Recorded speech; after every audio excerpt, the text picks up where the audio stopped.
GPay transaction ద్వారా నేను అడిగాను. "నువ్వెందుకు" నేను జనరల్‌గా ఎప్పుడు చూడను. ఎందుకు అది నా టైమో ఏమో గానీ, ఊరికే ఫోన్ చేసి ఇలా చూస్తే, "ఏంటి 4, 5 మంత్స్ నుండి ట్రాన్సాక్షన్ జరుగుతున్నాయి. నువ్వు ఇంకొకసారి ఇలా చేశావంటే నేను ఆ అమ్మాయికి వార్నింగ్ ఇస్తాను" అన్నాను. అంతే ఇమ్మీడియేట్‌గా కూర్చున్నోడు నా పైకి లేచొచ్చి నన్ను పీక పిసకడం జరిగింది. అక్కడి నుండి కంటిన్యూయస్‌గా నన్ను కొట్టడం, ఇంకేదో ఒక న్యూసెన్స్. ఓకే. దీనికి ఈ విషయం తెలిసిపోయింది. సో, ఇక నుంచి ఇది వర్కౌట్ అవ్వది అనుకున్నాడో ఏమో! సో, ఇలా టార్చర్ చేసి, రోడ్డు మీద కొట్టేసి ప్రూఫ్‌లేం లేకుండా మొబైల్ తీసుకొనెళ్ళి డేటా డిలీట్ చేయడానికి ట్రై చేశాడు. సో, ఆలోపు నేను రోడ్డు మీద వెళ్ళి ఒక ఆటో అతని దగ్గర మొబైల్ తీసుకొని, స్క్రీన్ షాట్స్ తీసుకొని సేఫ్ జోన్‌లో పెట్టుకున్నాను. ఇన్ కేస్ నేను ఇంత బ్రిలియంట్‌గా లేకపోతే నా పరిస్థితి ఏంటి? ఒక నార్మల్ వాళ్ళైతే దీన్ని ఎలా డీల్ చేస్తారు?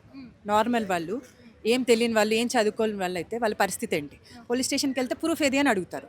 ప్రూఫ్ లేనప్పుడు ఎలా? సో, ఎంత ఎంత దారుణంగా ఉన్నాడో మీరు చూసుకోండి.